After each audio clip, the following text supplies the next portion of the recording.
Muling niyanig ng panibagong mga intriga ang mundo ng Philippine showbiz matapos ang isang emosyonal, controversial at tila matagal nang kinikimkim na revelasyon mula kay Bibi Gandang Hari. Sa isa sa kanyang vlog na agad naging laman ng social media, muling nabuhay ang mga lumang usapin na matagal nang ibinaon sa katahimikan ng showbiz.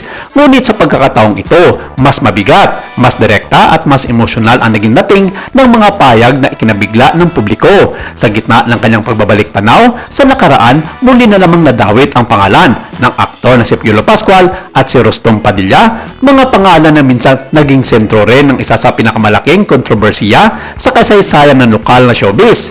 Hindi naman inaasahan ng mga nakararami na muling mausisa ang kabanatang matagal nang pilit na kinalimutan ng ilan. Ngunit sa kanyang vlog, tila pinili ni Bibi Gandang Hari na ilabas ang mga emosyon at alang-alang matagal nang nakakulong sa kanyang nakaraan.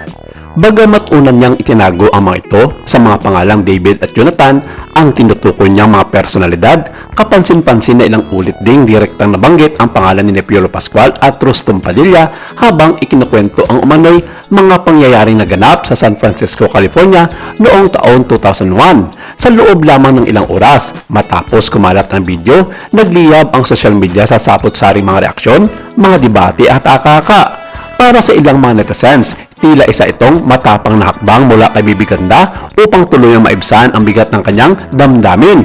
Marami ang nagsabing may karapatan siyang magsalita tungkol sa sarili niyang karanasan, lalo na kung ito ay bahagi ng kanyang personal na kasaysayan. Ngunit, hindi rin nawala ang mga bumabatikos. May ilan na nagsasabing wala ng saysay ang muling pagbuhay sa isang usaping napakatagal na at wala namang malinaw na ebidensya maaring magpatunay sa lahat ng detalye ng kanyang mga pahayag. Sa gitna ng naglalabasang mga opinyon, tila muling nahati ang publiko. Ang ilan ay nakikiramay, habang ang iba naman naniniwalang dapat nang hayaang manatili sa nakaraan ang mga lumang kontrobersiya. Lalong naging mainit ang usapin nang muling mabanggit ang pangalan ng batikang talent manager na si Alfie Lorenzo, na kilala noon bilang isa sa mga pinakamakinghariang personalidad sa entertainment industry.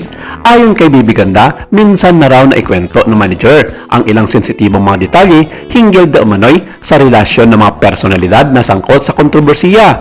Bagamat walang direktang kumpirmasyon mula sa ibang taong nabanggit, mabilis pa ring lumaki ang isyu, lalo na't muling nabuksan ang matagal ng misteryong matagal nang ikinukubli ng katahimikan.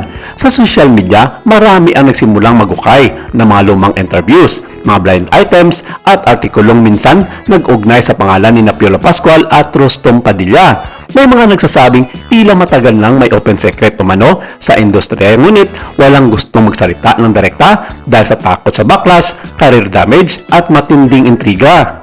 Habang may ilan namang naniniwalang hakaka lamang ang lahat at walang sapat na batayan upang paniwalaan ang mga aligasyon. Ngunit gaya ng maraming kontrobersiya sa showbiz, minsan ay hindi na malaga kung ano ang totoo. Ang mas nangingibabaw ay ang emosyon, espekulasyon at interes ng publiko. Sa kabila ng malalakas na ingay online, kapansin-pansin ang cryptic message ni Piolo Pascual sa isang taong kanyang kinamumuhingian way back noong nasa US pa sila sa kanyang naging recent interview sa bagong show ni Matteo Godesili. Ayon sa naging mensahe nito, sinabi ng isang sikat na showbiz news portal online na si Bibi Gandang Hari nga ang kanyang tinutukoy dito sa kanyang sinasabing bruhang nilalang makalipas ang isang dekada. Hindi man ito nabanggit ni Piolo sa kanyang interview kay Matteo, pero sang-ayon dito ang publiko sa naging payag ng nasabing artikulo na si Rostom Padilla nga aka Bibi Gandang Hari ang nasabing personalidad. Sa mata ng publiko, ang nasabing payag na iyon ni Piolo ay nagiging dahilan upang mas lalong dumami ang hakaka. May ilan pang nagsasabing kung totoo man ang lahat ng ito, bakit tila walang pagtatangkang kontrahin ang mga payag. May ilan ding nagsasabing maaring may malalim pang emosyonal na dahilan kung bakit muling nagsalita si Bibi Gandang Hari matapos ang napakaraming taon. Para sa kanila, may mga sugat daw na hindi madaling maghilom kahit pa lumipas na ang mga dekada.